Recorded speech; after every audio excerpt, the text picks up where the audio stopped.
Përpara Ramburjes, a kish dëgjuar për zotin Thaçi? Përgjigje, po, besoj që ai ishte identifikuar në raportime publike si udhëheqës i atash të quajturës drejtori politike UÇK-s. Pyetje, dhe kas kishte dëgjuar për ta? Përgjigje po.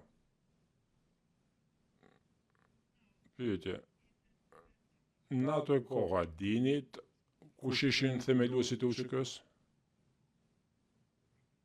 Përgjigje, nuk mendoj që në atë kohë kishim njohuri të shumta apo informacione lidhur me zhvillimin e UÇK-s.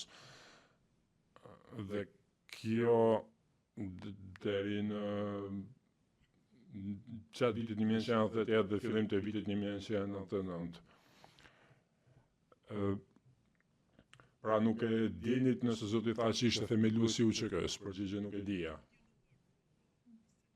Pyetje, e dini çfarë roli mbante zoti Thaçi apo çfarë roli mori në organizimin e UÇK-s pas kohës kur UÇK-ja po zhvillohej?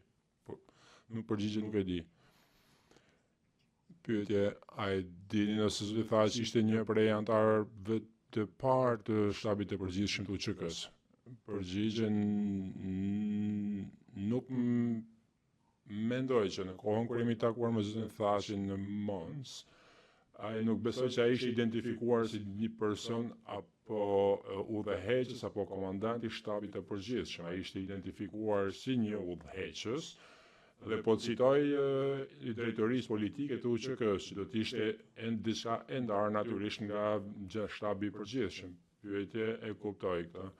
Pra ky është informacioni që kishit ju në atë kohë. Përgjigje po. Pyetje, në rregull. A dini të ndonjë gjë për përfshirjen e zotit Thaçi apo jo në furnizimin me armë për shembull? Përgjigje, nuk kam ndonjë njohuri konkrete lidhur me këtë.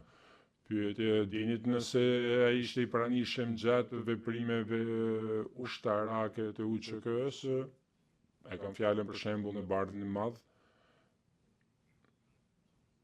në Bellaqevc, në Shkollik apo në Shkollik të 98-s. Përgjigje, nuk kam njohuri konkrete